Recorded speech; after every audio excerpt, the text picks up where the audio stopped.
about to be a very beautiful morning. Thank you very much for the seat shift, just so we have a very animated audience in the streets, so sometimes it's better if they don't have another audience looking out at them. We're really delighted to have this event today. This is Fergus Feehyly's solo show, Watching House. And we're really delighted to introduce Jane Roche, who is a good friend and fellow artist, and also a Zen priest and teacher. And I think we've been good friends for a long time, so there's probably a lot of interesting things to come up. Fergus has mentioned a lot of things about light and the solstices, and the show sort of falls in between the two, so it's kind of nice timing. And also, fingers crossed, we sort of sit at the New Granger Temple bar here, so I'm really hoping we're at a crossroads that some beautiful light might shine in just where Jay is going to talk, so that will be beautiful. So without further ado, Thanks, Orla. Hopefully the light will illuminate us all. Just to say thanks to Temple Bar Galleries for the invitation and to Fergus. I'm hoping I can honour the invitation with something interesting and intelligent to say. It's great. Maybe a little bit more about myself. So I've known Fergus for 40 years, which is kind of horrific to realise. We met in college, and we were very young when we met, so not that old. I've shared a lot of history together, and I've had a very creative back and forth around art practice, and a lot of other topics as well. Some of them spiritual also, and that kind of links into the other part of my life. I've had a foot in the art world. I also am an ordained Zen priest. Have been for about 8 years now, and qualified as a teacher this year as well. And we have our Zen Centre here, just a few streets away, actually, in Anglesey Street. So, if you want to look that up, you're very welcome. So I teach there, and that's where our Samuel is based. I've known Fergus for many years, and delighted to be here. Particularly on this occasion, of the cusp of the solstice. I know we're not quite in the solstice itself. That's going to happen tomorrow.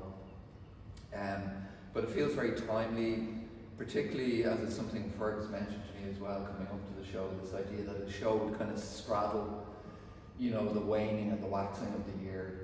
That it would sort of, in some ways, be part of that significant kind of moment within the year that we all kind of mark. And I think also that idea that it's kind of linked in with light as well. There's a beautiful luminosity in Fergus's work, that always to me has sort of changed with the light. So I just think there's a lovely kind of significance in that. And I think the solstice, it's such a significant event because it's a kind of an empirical sort of signifier of change, that we can all kind of, we can mark it in the middle of the summer, we can mark it in the middle of the winter, and it completes a kind of a circularity that the year has, that kind of waxing and waning of the sunlight. And of course it's so importantly kind of referenced in a place like Newgrange or Notes, a lot of the passage tunes around Ireland, and not just in Ireland, of course, around the world. The significance of that moment when people recognised the light was at its lowest, or the light was at its greatest, So we have these kind of important signifiers, and I think it's remarkable. I was talking to Orla.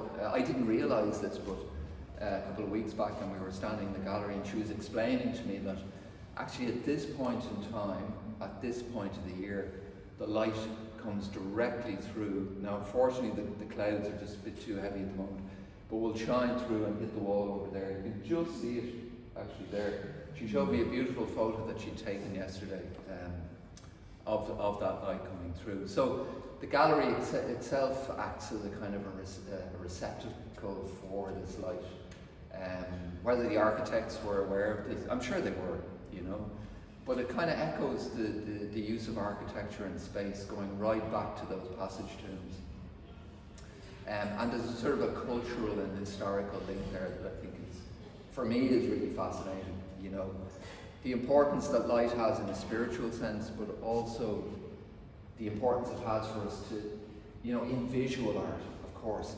It's in the very nature of visual art, how important that is. The gallery is as a room of light in which we see work, and without light, of course, it would be impossible to engage with. So even on that very simplistic level, it's crucially important. But I really wanted to use the solstice and this idea of the circularity of the year as a kind of a starting point in a way, just to discuss a few things. And I promise you I will talk about Fergus's work as well, but I want to kind of get there down a particular route. And it is that idea of circularity, that we see in the year, the marking of the different points of the year. And the very particular notion of time that kind of comes from that kind of notion. In my tradition of Buddhism, time is seen as circular. So it's not, we're very used in the West, I think, because of our history, and because of the nature of the religions that we've been brought up in, the Abrahamic religions, the Judeo-Christian religions. Time, and even in our science, particularly in our science as well, is this notion that time is kind of linear, that we're moving from a first point to an end point, and in the mythology of Christianity, that's very strong. There's the eschatological kind of idea of a kind of a beginning, a creator moment, and then a sort of a last judgment or end moment. And I think this is sort of kind of embedded itself into our minds, just on a cultural level around time. And science has kind of backed this up, particularly in, say, the theory of the Big Bang, this notion that there's a beginning moment, and that's the start of everything. So in Buddhism, that's not the way it's seen. Time is circular, it's self-contained. There's no prime mover, there's no kind of prime creator or prime creation moment. In the kind of cliched sense, it's what goes around comes around. Everything in some ways kind of circles back in on itself, and we move through time in that way. And in fact, this in a way kind of echoes the idea of entropy. Much better than that linear idea, that there is a kind of a stasis point that everything kind of returns to, so it's a kind of an equilibrium. And that idea of balance being something really important within the teachings of Buddhism as well. So we have that beautiful image of the circularity of time. And I in the naming of this talk, I called it the turning of the wheel. The wheel in Buddhism can be applied to a number of different things. It can be the turning of the wheel of the teachings of the Buddha. It can be the wheel of samsara itself, which represents various different realms that we kind of exist in. But also it can be the wheel of time, the Kala Chakra. So the Kala Chakra is an image, it's usually seen as a mandala. And I know this is something that has really interested Fergus as well. It's a representation of time as a circle. And this Kala Chakra is just this beautiful visual embodiment of that notion of time as the circular. Now I know I was saying in our own traditions, in the West and so on, we see there tends to be a more linear kind of quality to time and causality. But in the mystical religions and mystical kind of philosophies of the world, you don't often see that. You often see it returning back to that circular kind of notion. And you see it in, for example, Islam, in the walking around, the circling of the Kaaba in Mecca. This instinctive sense that you can walk around and around and around a point in space. So that we see that circularity there in that. We see it in Christianity as well, and even in Ireland something like Loch Derry, where you have the pilgrims walking around the island, circling the island. We even have the circularity of the rosary as well. Working through the beads with the rosary, circling them, and the mantra of the rosary chanted in that. So we see in these mystical traditions a return to that circular notion of time, and time existing within space as well. Particularly the Sufis. So we see the Sufis as well have almost sort of reduced that circling down to the body itself. The body circles around its own centre, moving and circling, that beautiful image of the Sufis turning in their dance. And then we see it also in the remarkable video of Mary Dunn, which Fergus has included in the show. This, when I use the word instinctive, I mean that really in relation to, I think, what she is doing. So anybody that's familiar with Mary Dunn, she was a very prominent figure in Dublin when I was a teenager and into my young adulthood, who would circle the middle of O'Connell Street in that dervish-like motion. So we see that instinctively, and of course linked to a very strong religious kind of ecstasy as well. And I'm going to come back to Mary again, but it sort of forms the centre of Fergus's show here, and also forms the connection that I have with Fergus, in that we both would have shared a sort of a fascination with her as a character as well. So yeah, that circularity of time in Buddhism. I want to talk a little bit about Hōdo, who is the founder of the Hōdo Zen Buddhist school that I practice in. He lived about 800 years ago. A remarkable spiritual genius. A very difficult sort of spiritual philosopher to decipher. He requires a lot of study, but fundamental to my practice and to the way of Zen that we follow within Hōdo Zen Buddhism. Now Dogen, he wrote a remarkable book called the Shobogenzo, which is the treasury of the true Dharma Eye, and it's about 96. It's actually transcriptions of talks that he gave, and there's one talk in which he condenses this notion of the circularity of time into this notion of time being.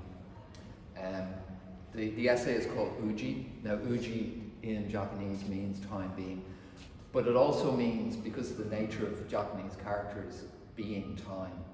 So it can be read in either way. And without going into too much of it, the essay, because I know we've a limited amount of time here, we could talk all day about it, in fact all month. In Uji, Dogen discusses this idea that time can only be experienced through our own being. So time is only ever encountered in our own sense of being. And in that sense, all of time is contained within the present moment. In the sense that there is no experienced time in the past or experienced time in the future. So the circularity of that time is condensed down into this kind of notion of a universal now, in which the past, the present, and the future are experienced all in the one moment.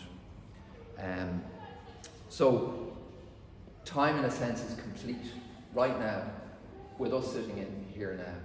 There is no other moment other than this. And all of the things that we think of as being in the past are in fact present now, and that we think may be in the future, in terms of their potentiality, exists now as well. So you'll see a little bit later why this might be relevant to what I'm going to talk about, but I just really wanted, just on this day in which we're marking a time, I just wanted to discuss time, and sort of bring a certain understanding of it, to what I want to talk about a little bit about Fergus's work. I'm not saying that Fergus has said this is specifically what his work is about. I want to be very clear about that. But it is something that links in to conversations and ideas that we've shared in the past. So, I just said there a minute ago that all of the past is present now. And if we think about memories, so think about a memory. A memory is something that can only exist now. It represents the past, but really the memory is what we remember of that past moment now. And what I want to link into is a memory that is contained within this space. So, in 1990, January of 1990, this building looked very different. In fact, it was a different building. Where we're standing now is a car park, and in that space over there was the original Temple Bar Gallery. So only a few weeks from now, in 1990, myself, Fergus, and a number of other people who are actually present in this room went to an exhibition opening by now, my memory of this is sketchy, so I'm purely talking about this from memory. Alistair McLennan was one of the artists, Nigel Rolfe was one of the artists, and I believe there were two other artists involved. That's it, because I believe Fergus was there. It's going to start sounding like the Sex Pistols show at the Free Trade Hall in Manchester. But it was an important event. It was you know, basically we went along, myself, Fergus, and actually my pal John as well was there, went along that night, and there was a performance. I think Nigel Rolfe he probably had his head embedded in something, as he was wont to do. He made a stencil out on the street, "Ignorance is bliss." He did. Remember, and then Alistair tried to put up, pieces of sliced pan stuck to the window with butter. I think he tried to set fire to them, but John Hunt said this can't happen. Oh, I'm going to get to that. What's that? I'm going to get to that. Okay. That's Sorry, no, thanks, Fergus. No, you're not. You're building up the tension here, and we're getting to the point. So, but as Fergus is describing, there was a lot going on. You know, there was, Nigel was stenciling, but I think he was doing something physical. He was doing other stuff as well. Yeah. But Alistair McLennan, who was a remarkable performance artist from the north, I remember him pacing around the space, and I noticed that he was holding a lighter in his hand. And all the other performances had gone on, but at a certain point Alistair started to talk, and started talking about why he was there and what the work was about. And as Fergus mentions, he had hung a number of banners from the front of the building, and what he was doing is he was offering the lighter to people in the space, and saying that either they could light the banners hanging from the front of the building, or he was going to do it. And what he had done is he had drenched the banners in paraffin. So really the invitation was to burn the building down. That was essentially what he was doing. And I even remember him passing me with the lighter and stretching his hand out. Now being a kind of a gauche, 19-year-old or 20-year-old at the time, it was the last thing I was going to do. Although I often wish I had. Nobody stepped up to the offer, and Alistair went out to do it himself, but was restrained, told he couldn't do it, and the building survived the night, thankfully. And I think there was some protest the next day actually around censorship and stuff like that. So it's very, very interesting. But this is a memory that I have of this space, and in some ways, this is what I want to link it in, that the repercussions of that event, and look, many others as well, I think are contained within the work in this room now.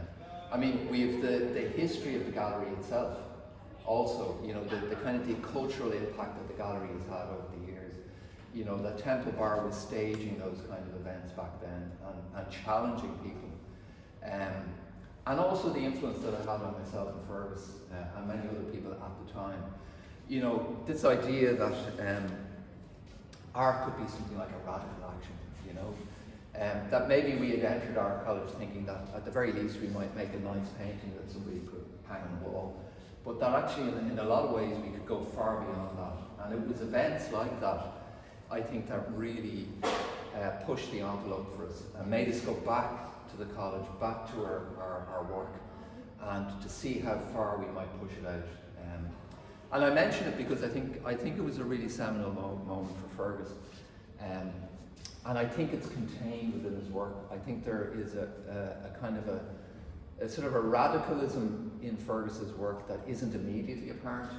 I mean, Fergus's work is quiet, you know, he's not trying to burn buildings down. But I think in every way that he makes work, there is as much of a radical action as something like what Alistair MacLennan was trying to do. You know, in terms of pushing the material or pushing the idea out there. So that seminal moment 35 years ago is contained within this room and sort of backs up my idea of that everything being contained within this present moment, this compression of the circularity of time itself. You know, and I think this kind of radicalism that I'm talking about in Fergus' work, which is sort of counterintuitive in a way when we also look at the sort of the quietness of the gentleness of the work as well. You know, there's sort of a paradox as well. But Fergus, you know, in his book, you know, he expresses it beautifully in talking about both morality or napalm death. You know, that his work in a way can contain influences of both on that spectrum, you know, from the quietism of the still life and what Morandi was exploring in his work to the kind of the scream of a grindcore band. You know, and knowing Fergus so well, knowing that the range of his influences kind of span that arc, you know, and that is contained within the work, you know. So there's a kind of a plurality in the work that I think is really, really important for Fergus. You know, this ability to stretch across genres and stretch across influences as well. And I think Fergus writes beautifully about that in his book, The Horse and the Rider, which is just really remarkable. I really encourage people to read it. But I want to read a little passage from it that I think just sort of proves my point, you know, about the importance of this kind of plurality in the work.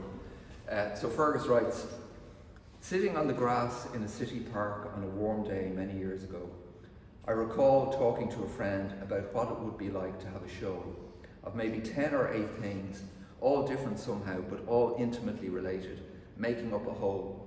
I was distrustful of exhibitions that saw many artists make the same thing over and over, and that the viewer had to make believe were themselves special, rather than mere variations. I don't think I would have articulated like this then, but a seed was growing. I was thinking about difference and unity, connections that were not purely about visual similarity, but rather deeper than that." Now, I know that Talk in the Park was around about 1999, because I was there. I was the friend in that. Oh, look, we have the sun. And I remember that very well. And I remember Fergus articulating that in a different way at the time. You know, you know, just that notion that as an artist, you know, you'd make a piece of work, and as Fergus used to put it, you'd make a blue one, a red one, and a green one, and a black one. You know, now, I actually think great work can be made that way. You know, I don't think that's a wrong way to make work, but it isn't the way Fergus wanted to make work from that point on. And I think this really informed his progress as an artist since that time. And I think you know, his history since that moment, when you look at his work, is an exploration of what he really sort of writes in that piece. You know, so Fergus has become now, in some ways, I think of almost like that sort of the hub of a wheel, where the work extends out from that hub, you know, like the spokes on the wheel of a bike, you know, and they go, the work, each piece kind of goes out from that hub as far as the notion kind of stretches, you know, you know, how far can that piece of work go, even if it's stretching beyond a direction that another piece might go. But it's all kind of centered and kind of anchored by that kind of hub, you know, that sort of intention to embrace plurality, but almost stand very firm in how that is actually achieved. You know, and he also mentions in his book, you know, the White Album by the Beatles, which I think is a lovely way of sort of showcasing that approach. Anybody who's familiar with that album will know that nearly every single song on that album is done in a different genre, and is actually the launch pad for, I don't know how many tracks there are on the album, 30 different bands. Every single track goes in a different direction. A little bit like, the description of the hub of the wheel. But there's a cohesiveness to the album. And the cohesiveness is the decision to do that. And then some magical element that's there as well that just makes it a unity. Beautifully represented by the white cover of the album itself. And I think the freedom that this allows is remarkable, and I think it has been a real opening point for Fergus's work. That ability, that plurality allowing for, like I said, with the Morandi napalm death sort of kind of dichotomy there, for so many things to enter the work, for it to allow him to hang so many different ideas and so many different sources, In the book as well, he talks, there's a great paragraph about the reflection of light on the water of the bath in his apartment, and we see the reflectivity of a scene from a window on the water. And in the piece, Fergus muses, that maybe the reflection is more interesting than the view from the window itself. And this in a way sort of represents for me the kind of subjectivity of the artist, that the artwork itself is it's a representation in some very broad way of something in our lives. It's like the reflection, and maybe because of that it's more interesting. But of course we know, in our subjectivity we think of the real thing being the window, the view through the window, not the reflection.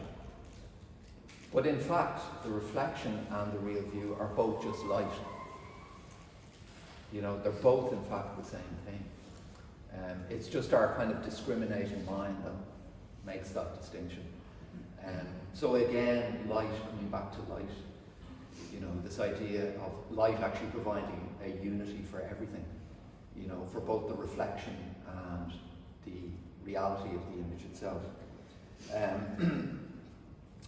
And I think also, just going back to the idea of reflecting something or art being a way of doing that.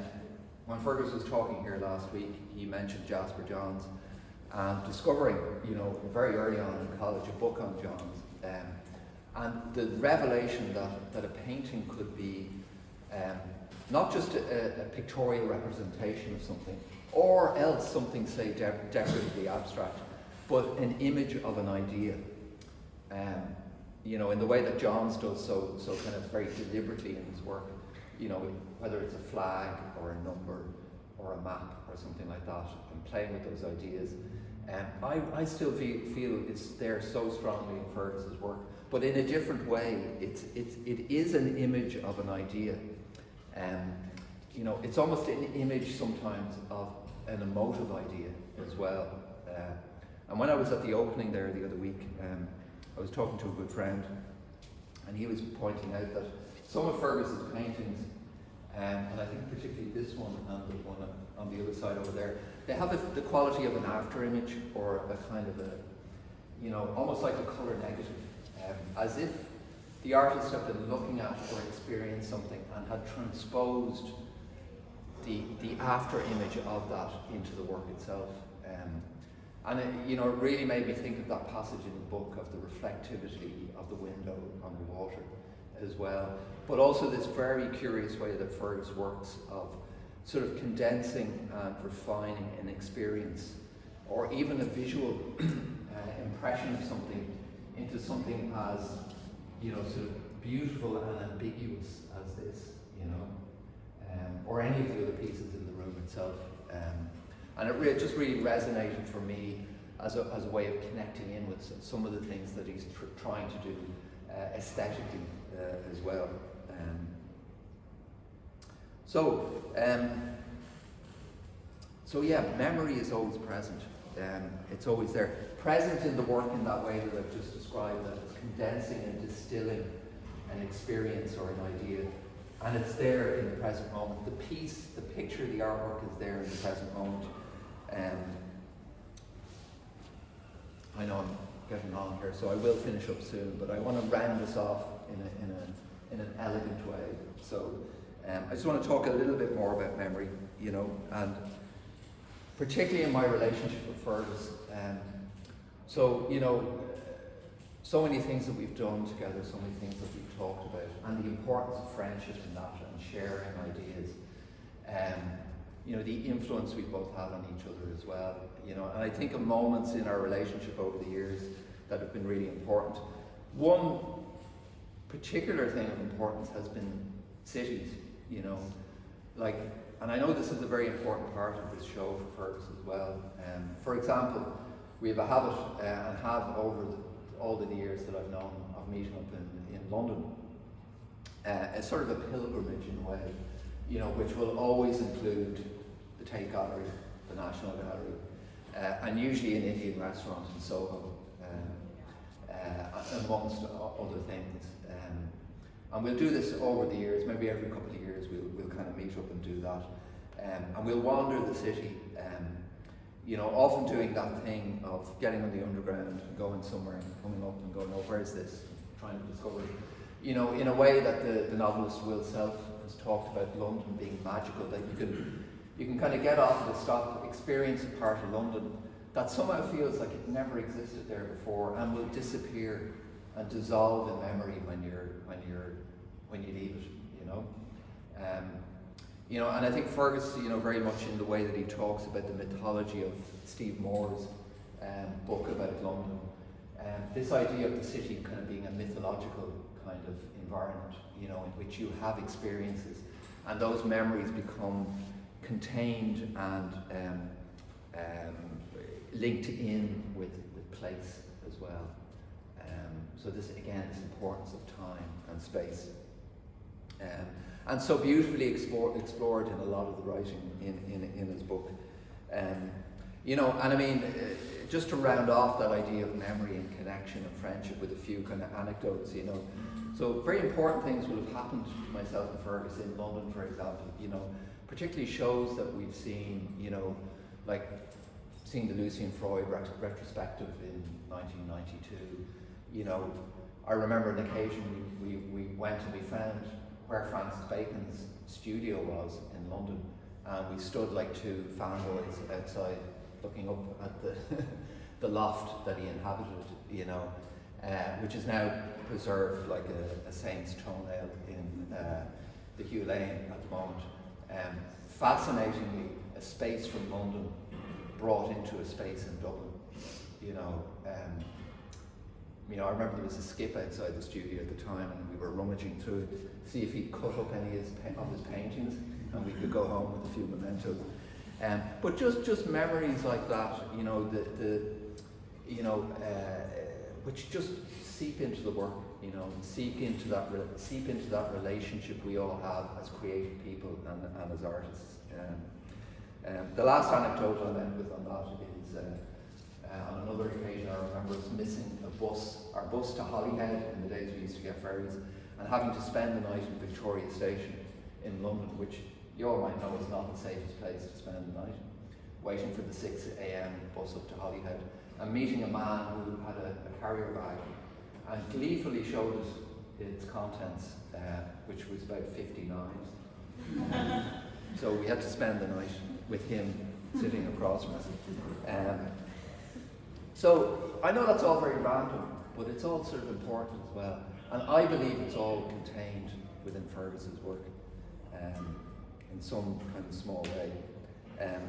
So yeah, just to sort of wrap up and to bring bring circularity back into it, to circle back around to the end. I just want to talk a little bit about Fergus's show here, specifically about the way he's hung it. So we walk into the space. Fergus has divided the space, so we're forced to walk in a circular manner around the space, either clockwise or anti-clockwise. So, you know, Fergus has kind of encouraged us to do that. So we encounter the work and we move back around through the pieces and back to the start again, and we can continue to do that. continue to circle around and around. In the same way that Mary Dunn was circling all those years ago in the middle of O'Connell Street. And I think it's beautiful the way Fergus has placed that video in the middle of the space. So we have her circling, encouraging us to move with her around the space. And around the memory of her movements as well, 20 or 30 years ago in the centre of Dublin.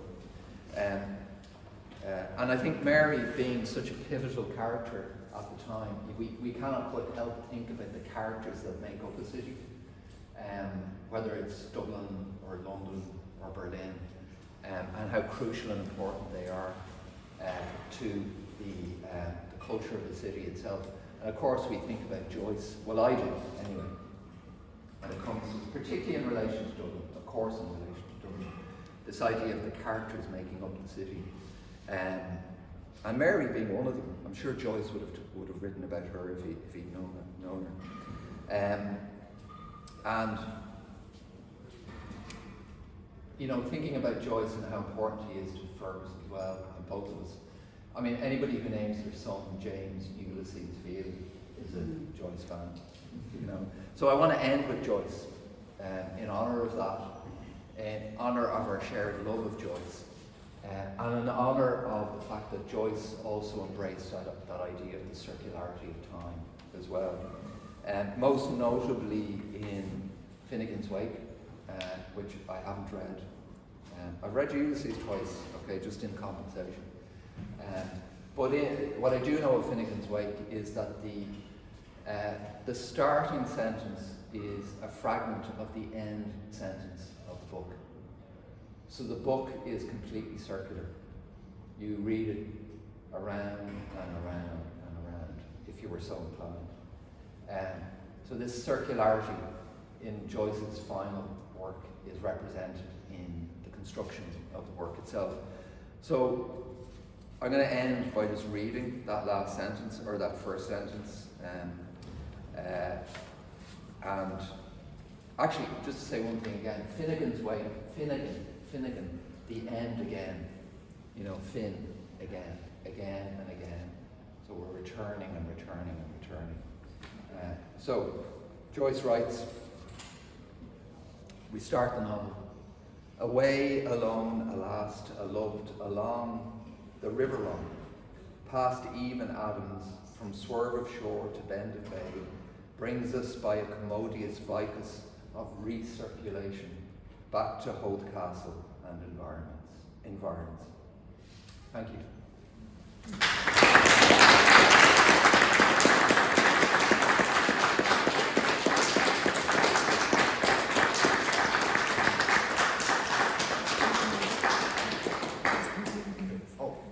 Thanks everyone. Yeah, I hope I wasn't going on too long there.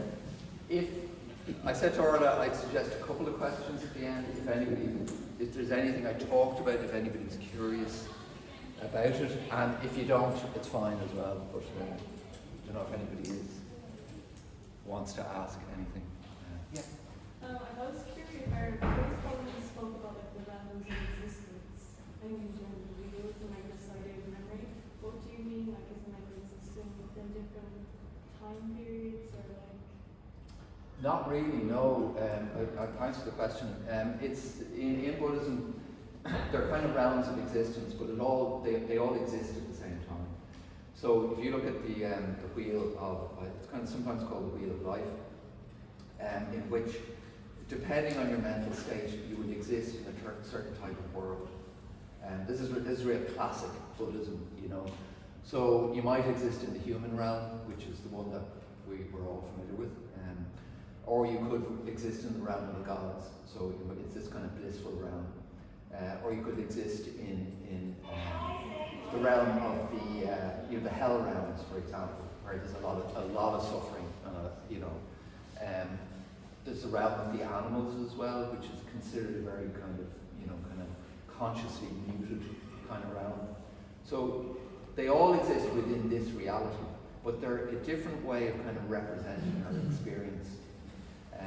And there's the whole thing about it is that it represents samsara, which is really the realm of ignorance within our own experience. So the whole idea of awakening or enlightenment is to draw ourselves out of those conscious states where we're kind of locked into a particular way of being. You know, where we become, let's say take the hell realm for example, we're just locked into a cycle of suffering. You know, all of our actions and our thinking is, in a way, just leaving us locked into that hell realm. But we can change that. You know, we can create balance in our lives, and we can move ourselves in our experience to a more human-like or balanced sort of state. So that would be the human realm. But we can go a bit too far, and we can end up in the realm of the gods, where everything is too easy and too blissful. So I hope that kind of explains it. Thanks.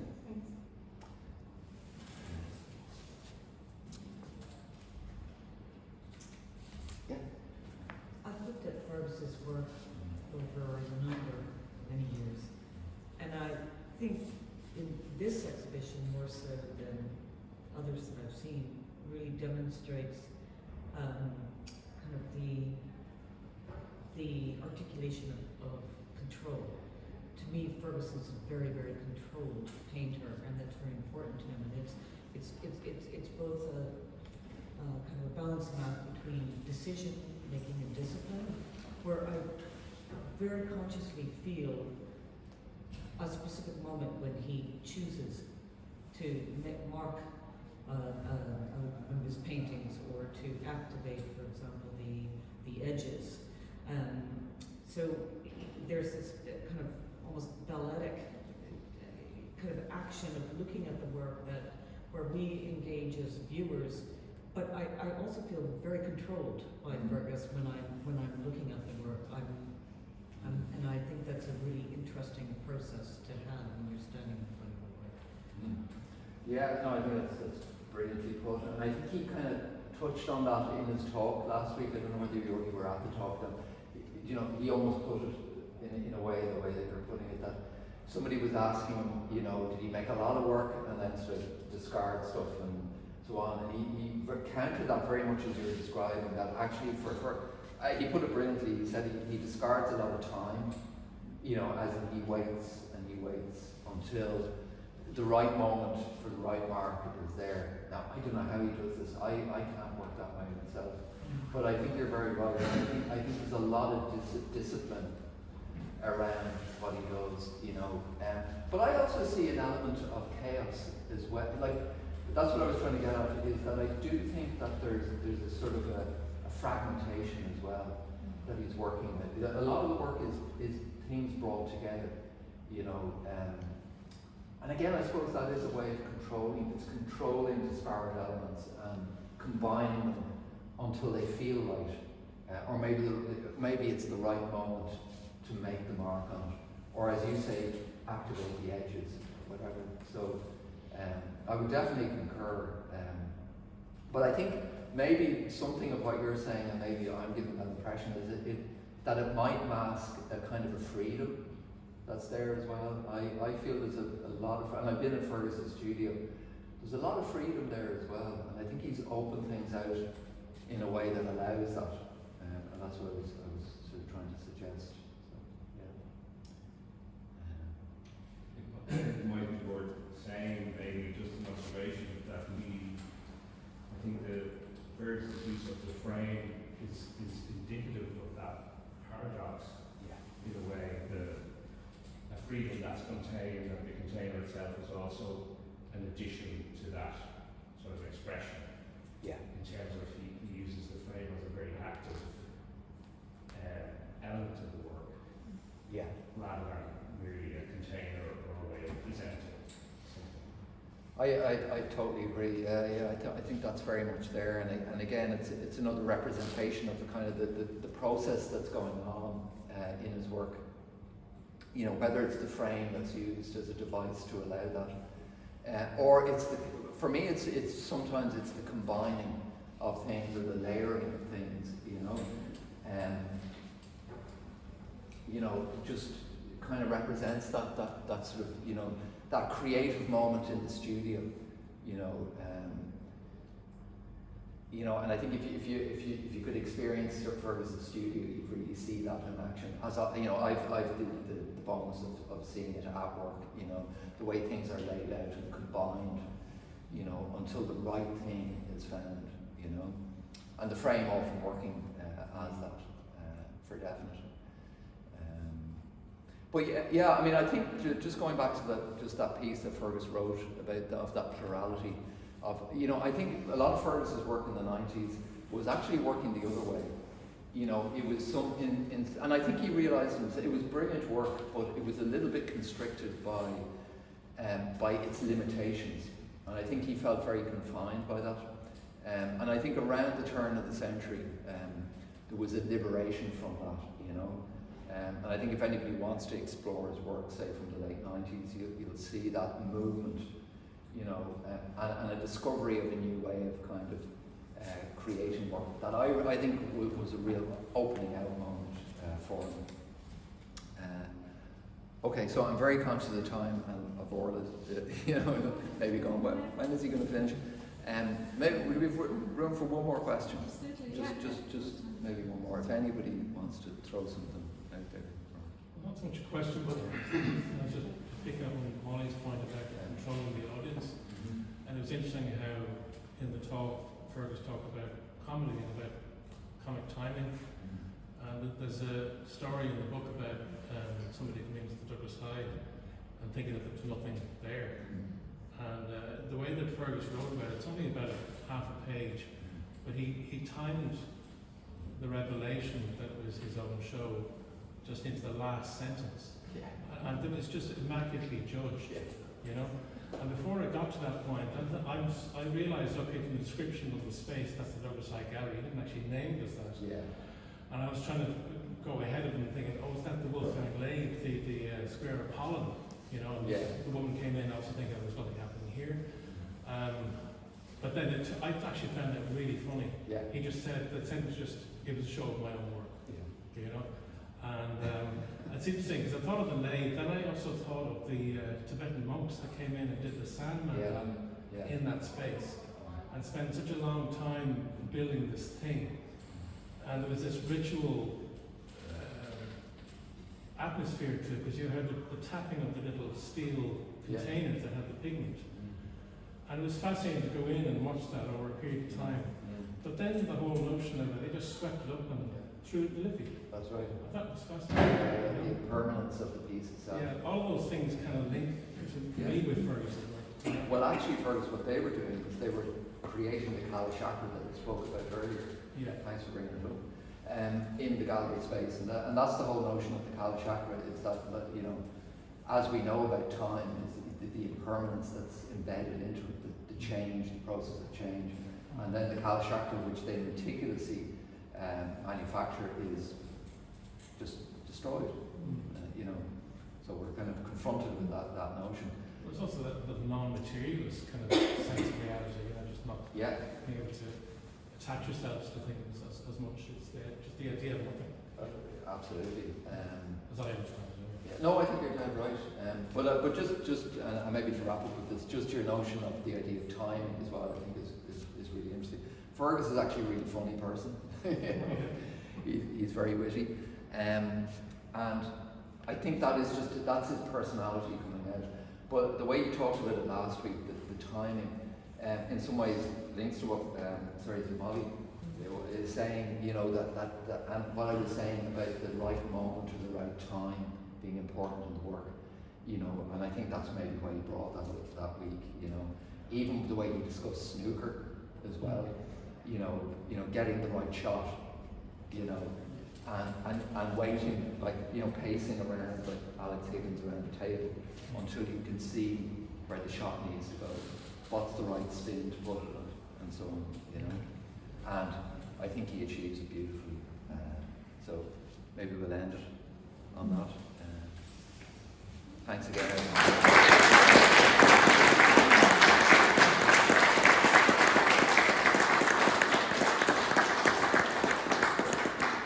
Thank you so much, Chair. Yeah, you got the light.